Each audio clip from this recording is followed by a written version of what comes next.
Hello, everyone, and welcome back to Efrain Rodriguez Jr. Show. In today's show, we'll talk about those tragic situations that we had in the United States of America. On the 4th of July, like I have on the back of me, this happened in Chicago.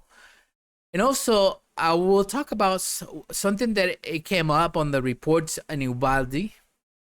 And from there, I'm going to take you to Puerto Rico and I'm going to talk to you about these two representatives, one the governor and one the president of the chambers representative, Tatito Hernandez and Pierluisi.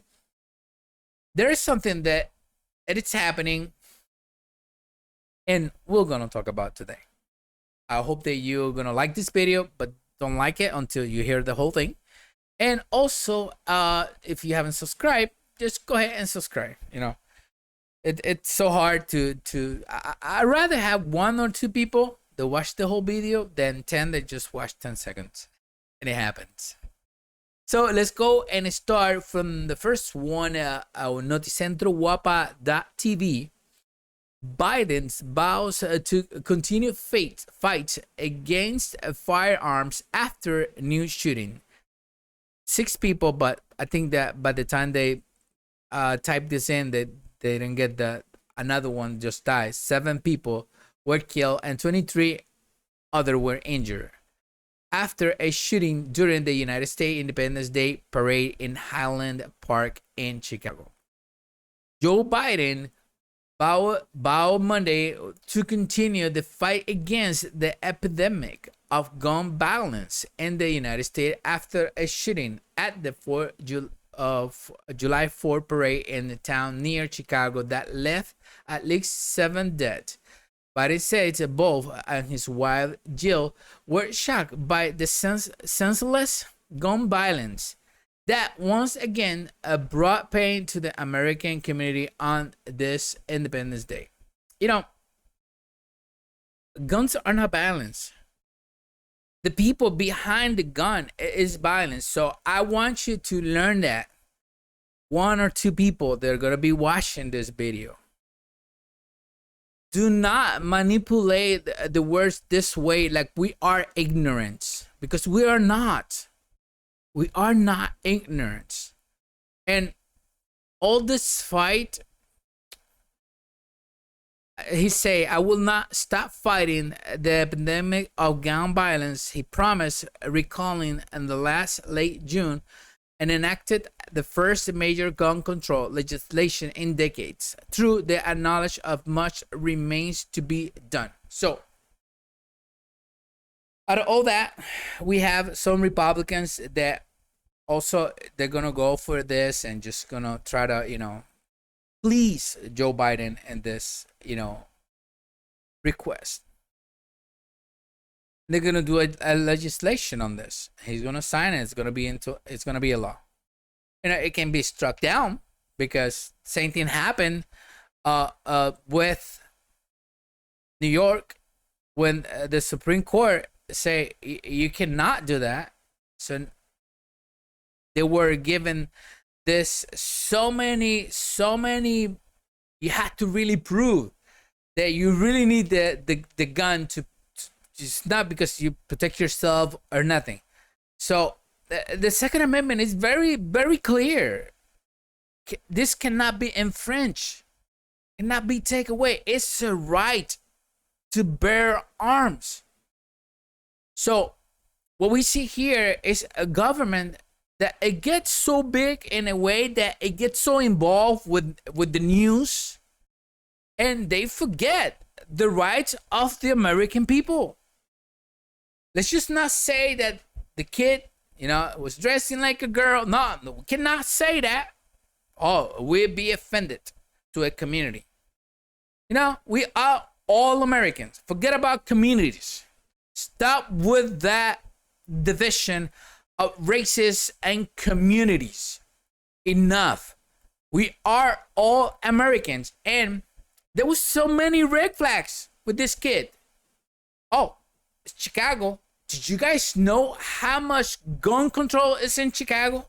And this thing still happen in Chicago? It's incredible how this guy make us think that we are so ignorant that a guy from Villalba, Puerto Rico, right now, in the middle of nowhere, knows more about this than the president of the United States of America. It's ridiculous. And we need to stay firm on this. And those Republicans, they're not for the people. Even the Democrats, they're not for the people. They're not for the people. They're not for the Constitution that they say they're gonna uphold and defend and protect. When they raise their hand, no. If they want to take that away from us, it's incredible. It's incredible. You know how many deaths every weekend in Chicago happens? Well, we just hear about this. Maybe because it was a very nice area in this place. But what about the other areas? The other neighborhoods? Oh, no. We're not going to report on those.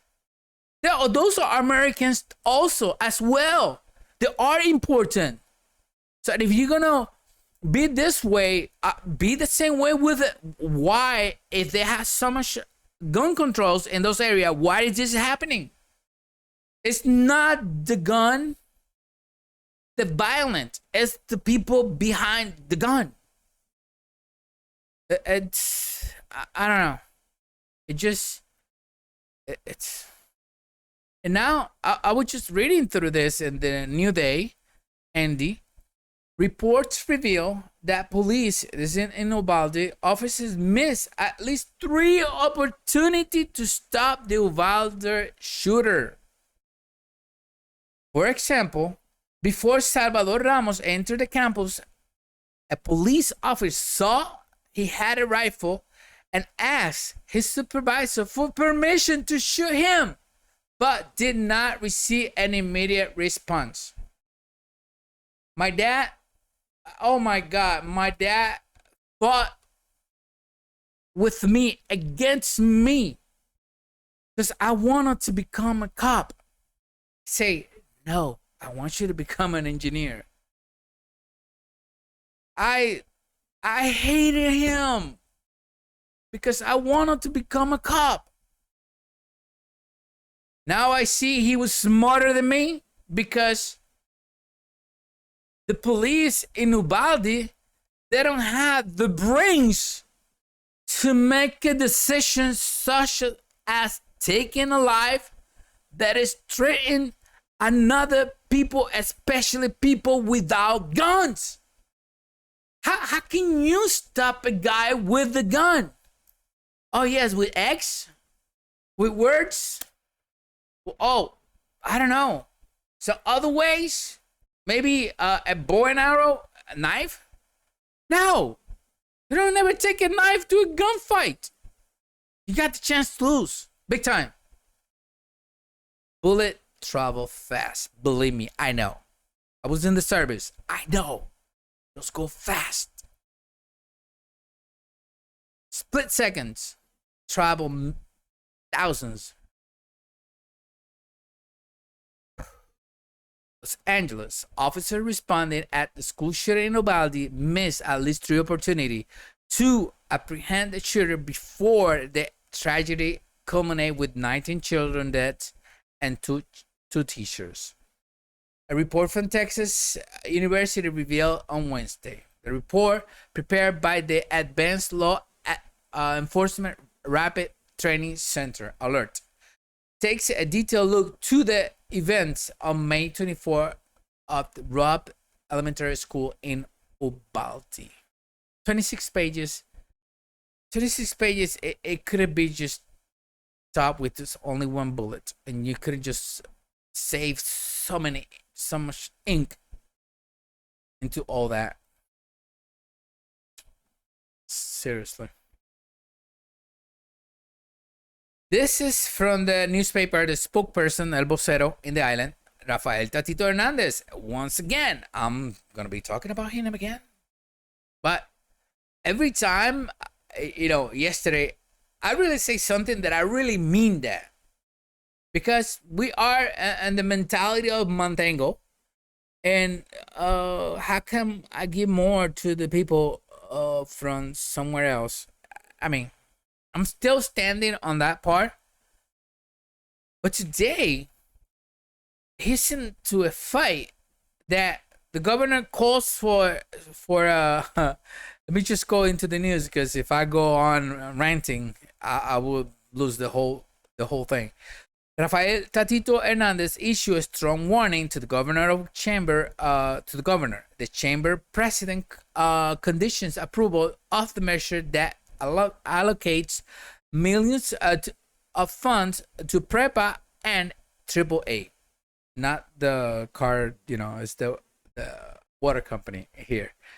The president of the chamber, Rafael Tatito Hernandez, today issued a strong warning to the governor, Pierluisi, and made it clear that closing the door and negotiation could cause the history of the appointment of Larry Stillhammer as Secretary of the State to be repeated, which was defeated by the legislative body.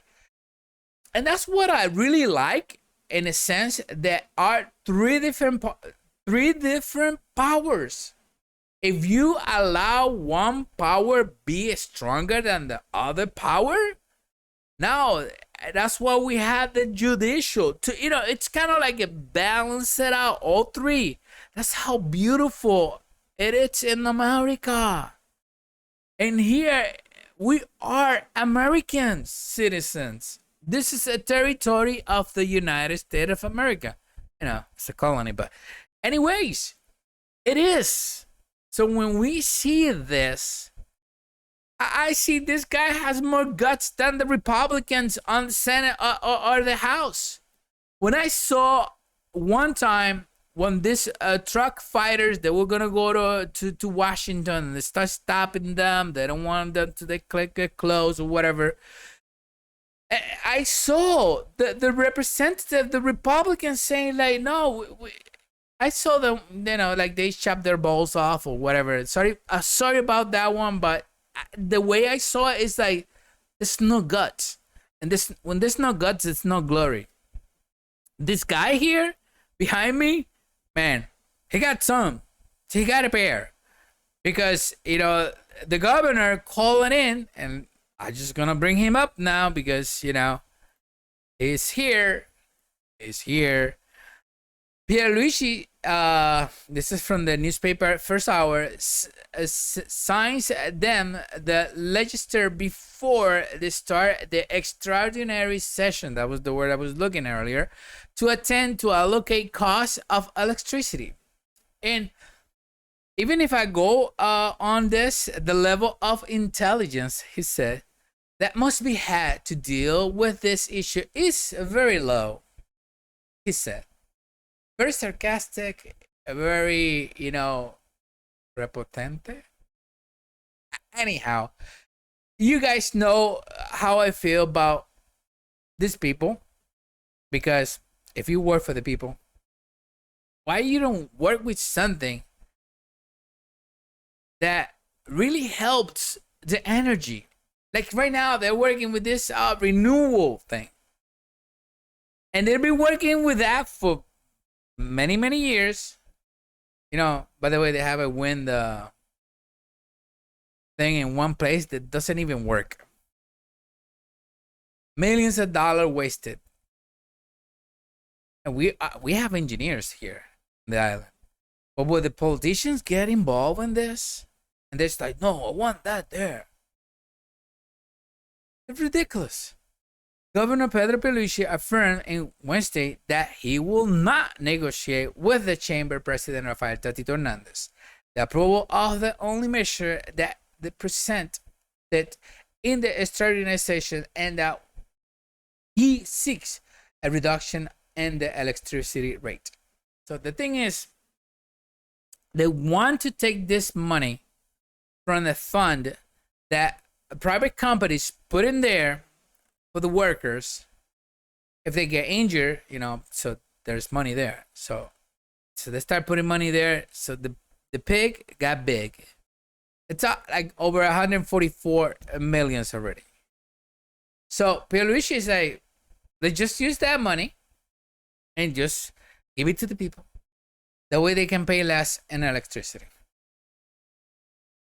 This whole thing, it's Biden's fault because of what he did with the crude oil that we needed to power all this, and then start producing. The pandemic happened and the production was low, and now boom, went up.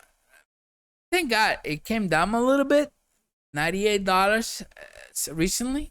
We'll see a little saving. I still pay $1.47 per liter in Puerto Rico today. So the $30, it was just like probably half of the quarter of the tank. But what I see here, these two, and I'm not lying to you, these two, what it didn't work is something that, I mean, I know that some of them, they're married to renewable. Not a lot of people, they don't want to hear it, but when the sun doesn't hit, where the power is going to come? When the wind doesn't blow, where the power is going to generate? There's other options too. It's nuclear, and also there's another one that it calls, like the hydro also, that can really help. Because, you want to marry all this, that's fine. But the power grid that we have, it really works with oil, crude oil, gas. So try to do all this maneuver and everything. And I kind of liked what, Tatito did. It was kind of gutsy.